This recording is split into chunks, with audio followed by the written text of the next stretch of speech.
పోలవరం కాలువలు ఇష్టం వచ్చినట్టు తవ్వుతూ కేంద్ర బీజేపీ ఆంధ్రప్రదేశ్ కలిసి తెలంగాణ గొంతు పిసుకుతుంటే రాష్ట్రంలో అధికారంలో ఉన్న కాంగ్రెస్ ప్రభుత్వం ఎందుకు నోరు మూసుకున్నది?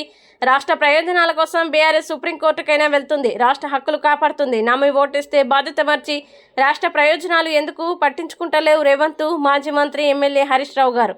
Polavaram is national project approve అయినప్పుడు 11,500 క్యూసెక్లకే అప్రూవల్ అయింది. మరి ఇలా 23,000 క్యూసెక్లతో కుడి కాలువ తవ్వుతుంటే దీన్ని ఆపాల్సిన బాధ్యత బీజేపీ ప్రభుత్వానికి లేదా? మరి 23,000 క్యూసెక్లతో తవ్వుతే నేషనల్ ప్రాజెక్ట్ కింద డబ్బులు ఎట్లా చెల్లిస్తున్నారు? గతంలో 11,500ని 18,000 చేస్తే ఆనాటి బీఆర్ఎస్ ప్రభుత్వం అబ్జెక్షన్ చెప్పింది. అబ్జెక్షన్ చెప్తే పేమెంట్లు ఆగినాయి, కేంద్ర ప్రభుత్వం డబ్బులు ఆపింది. కానీ రేవంత్ రెడ్డి ప్రభుత్వం వచ్చినాక, కాంగ్రెస్ ప్రభుత్వం వచ్చిన తర్వాత ఇప్పుడు 18,000 కాస్త 23,000 అయిపోయింది, డబ్బుల చెల్లింపు అయిపోయింది. అంటే ఈ ప్రభుత్వం పరోక్షంగా సహకరిస్తుందా, భయపడుతుందా, వాటాల కోసం పెదవులు మూసుకుందా? ఏ రకంగా 23,000 క్యూసెక్లు తవ్వుతున్నారు? తవ్విన ఆంధ్రప్రదేశ్ ది తప్పైతే దానికి సహకరించి బిల్లులు చెల్లించిన బీజేపీ ప్రభుత్వాన్ని కూడా తప్పే కదా. అంటే బీజేపీ ఇటు ఆంధ్రప్రదేశ్ ఇద్దరు కలిసి ఎవరు గొంతు నొక్కుతున్నారు?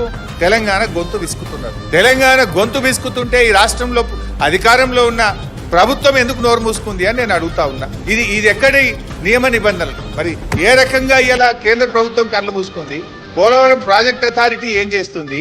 సెంట్రల్ వాటర్ కమిషన్ ఏం చేస్తుంది? అడ్డగోలుగా నీళ్లు తవ్వుకపోతుంటే, ఇష్టమున్న సైజుల్లో కెనాలు తవ్వుతుంటే కేంద్రం పట్టించుకోదు. ముఖ్యంగా నష్టపోతున్న తెలంగాణ కదా గొంతు విప్పాల్సింది. అవసరమైతే న్యాయబద్ధంగా పోరాడాలి. నీకు ఒకవేళ కేంద్రం సహకరించకపోతే సుప్రీంకోర్టుకు పో. నువ్వు పోకపోయినా కేసీఆర్ గారు మొన్ననే చెప్పిండ్రు, న్యాయవాదులతో ఆల్రెడీ ఇప్పటికే కేసీఆర్ గారు మాట్లాడుతున్నారు. ఈ రాష్ట్ర ప్రయోజనాల కోసం అవసరమైతే బీఆర్ఎస్ పార్టీ సుప్రీంకోర్టుకు వెళ్ళైనా సరే ఈ రాష్ట్ర హక్కులు మేము కాపాడతాం. కానీ రాష్ట్రంలో ప్రజలు నమ్మి నీకు ఓట్లేస్తే గెలిచి గద్దెనెక్కిన నువ్వు ఎందుకు రాష్ట్ర ప్రయోజనాలు పట్టించుకుంటలేవన్నదే మా ఆవేదన. బాధ్యత మర్చినవు నువ్వు.